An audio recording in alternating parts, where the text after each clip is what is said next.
Gracias a Dios, continuamos con nuestro estudio bíblico de la epístola de Pablo a los romanos. Seguimos con el capítulo 6, pero hoy revisaremos la 10ª parte de este capítulo con relación a los versículos 16 y 17 que aún no hemos podido concluirlos. Se refiere a los principios espirituales que necesitamos entender para poder responder la pregunta que Pablo realiza.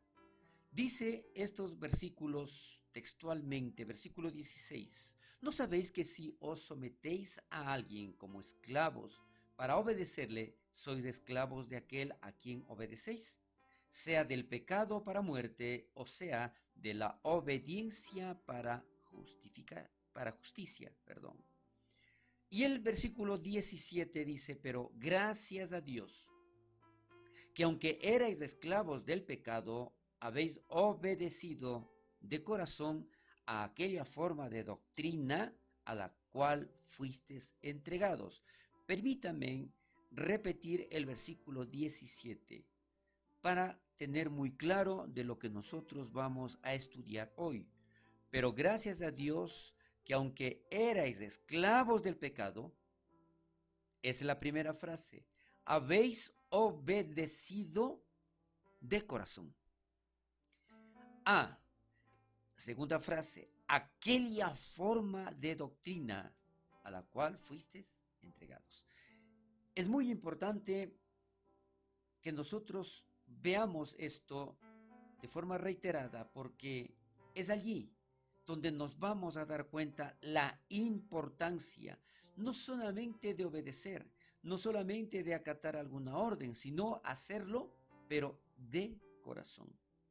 Aquí describe y dice, es una descripción maravillosa de la fe. El obedecer de corazón implica que nosotros estamos completamente convencidos de que Dios ha obrado y seguirá obrando en nuestras vidas. Muestra que la fe viene del corazón, no solamente de nuestra mente, no solamente que pensamos o que nosotros obedecemos, como decía anteriormente, por obligación. No, lo hacemos de corazón porque sentimos ese deseo profundo de obedecerle a Dios porque nuestra fe está basado en un Dios que no falla. Muestra que la fe resulta en obediencia porque si realmente creemos en algo, actuaremos de acuerdo con esa creencia. Si yo digo que le creo a Dios, tengo que demostrarlo, tengo que manifestar en la forma, en el estilo de vida que yo tengo. Eso implica obedecido de corazón. Mencionábamos también la otra frase en donde dice aquella forma de doctrina. ¿Qué implica esto? Es parte de una hermosa imagen. Al imaginarnos, al tener nosotros la posibilidad de crear, ¿no es cierto?, una imagen cualquiera, en donde hay un molde, y en ese molde vertimos algo líquido para que luego se convierta en sólido. El momento en que nosotros vertimos ese líquido y convertido en sólido sacamos del molde, ¿qué pasó? Adquirió la forma del molde. Entonces, la palabra forma describe un molde utilizado para darle forma al metal fundido. Imagínense entonces qué es lo que nosotros estamos haciendo. Y hace poco yo vi exactamente lo que implica eso, tener un vaciado, como también lo llaman. Tienen un molde en donde lo ponen un metal líquido, sea la plata, sea el oro, y le sacan de allí y adquiere esa figura que nosotros estábamos esperando. La idea es que Dios quiera moldearnos de la misma manera, que nosotros seamos derramados en ese molde.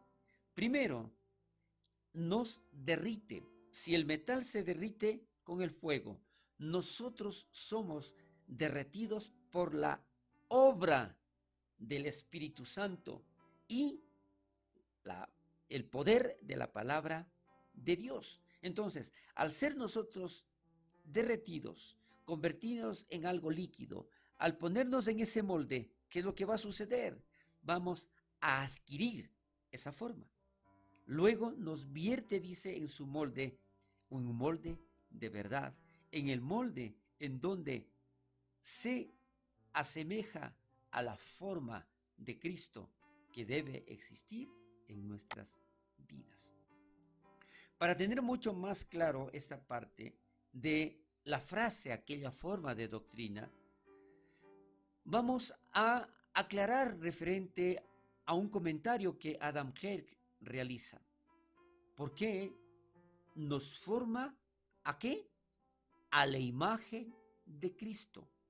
Recuerde, nosotros somos derretidos, hablando de la forma espiritual, y puestos en ese molde para adquirir una forma, que esa forma sea parecida a la de nuestro Señor y Salvador Jesucristo.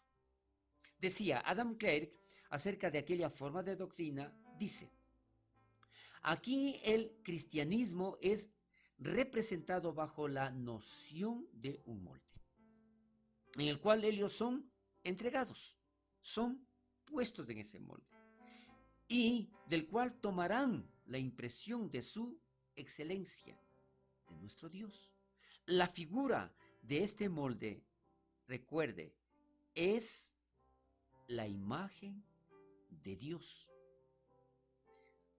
justicia y verdadera santidad, las cuales fueron estampadas en sus almas al creer en el Evangelio y recibir el Espíritu Santo. Qué importante entonces darnos cuenta aquí que nosotros debemos adquirir esa forma espiritual en relación al poder del Evangelio y a la manifestación del Espíritu Santo. Entonces, las palabras se refieren a la fundición del metal que, cuando está en estado líquido, se vierte en el molde para que pueda recibir la impresión que está hundida o cortada en el molde. Se hunde o es cortada en este molde. Y por lo tanto, las palabras pueden traducirse literalmente en aquel molde de doctrina en la cual fuisteis entregados. Ellos fueron fundidos bajo la predicación de la palabra y luego fueron capaces de recibir la estampa de su pureza, la forma de Dios en su interior. Allí es precisamente como nosotros deberíamos vernos interiormente y manifestar lo que realmente hay en nuestro corazón. Continuamos con el versículo 18, en donde primero hay una pregunta y dice: ¿por qué no entonces hemos de pecar ocasionalmente? Si bien es cierto, fuimos transformados, pero hay momentos en que nuestra debilidad no nos permite continuar y podemos pecar ocasionalmente. Pero ¿cuál es la respuesta a esta pregunta? Porque el pecado no es nuestro amo y ya no le servimos. Entonces, no podemos pecar ni ocasionalmente. Ahora, ¿qué dice el versículo 18 de forma literal? Y libertados del pecado, vinisteis a ser siervos de la justicia. Ahora, referente a esto, libertados del pecado, ¿qué significa ser hechos libres del pecado y ser hechos siervos de la justicia? Mire, aquí se está utilizando dos palabras diferentes. El hecho es de esclavitud del pecado y el otro es siervos de la justicia. Entonces, esto significa que el pecado ya no es tu jefe o tu amo. Ya no tiene autoridad sobre ti. Ya no puede ordenarte, no puede decirte lo que tienes o no tienes que hacer. Pero ahora, la justicia es tu jefe. Así que sirve a la justicia en lugar que al pecado. No es correcto tratar de complacer a tu antiguo jefe cuando cambias de trabajo.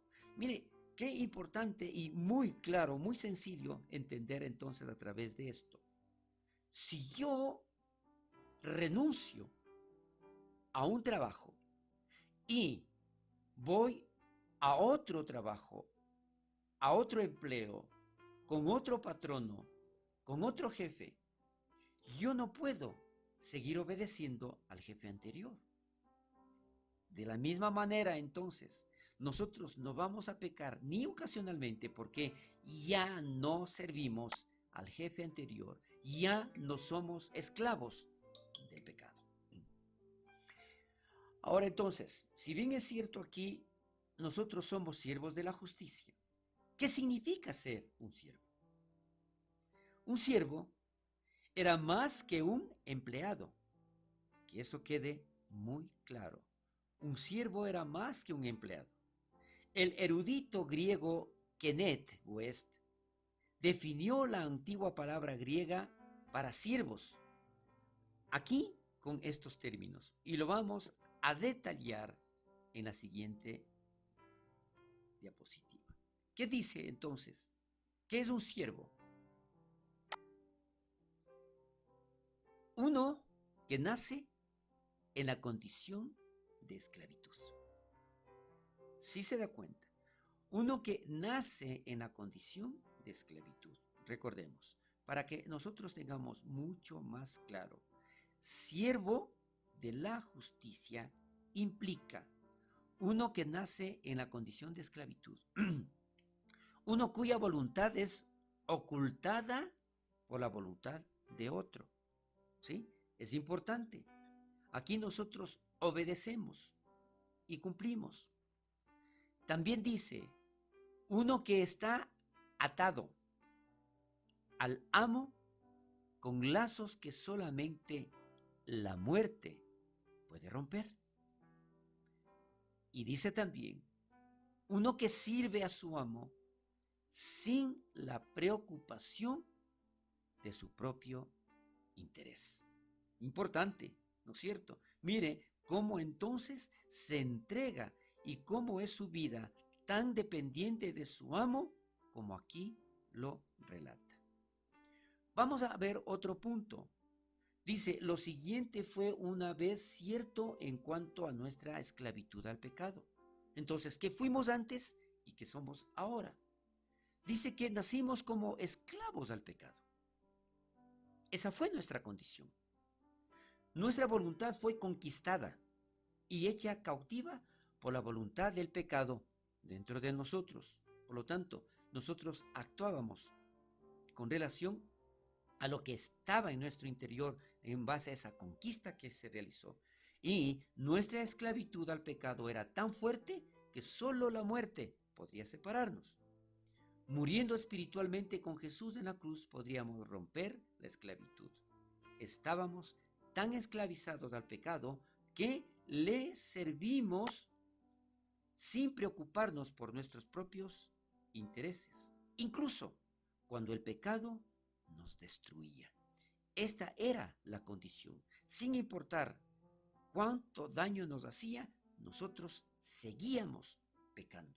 Sin importar qué es lo que estaba pasando con nuestra vida, nosotros seguíamos obedeciendo o dependiendo del pecado. Entonces, esto implica que definitivamente esa vida o esa dependencia al pecado o esa esclavitud al pecado tenía que ser liberado para convertirnos nosotros en siervos de justicia. Hasta aquí vamos a llegar con nuestro estudio bíblico de esta semana. Continuaremos la próxima ampliando mucho más esta parte. Bendiciones.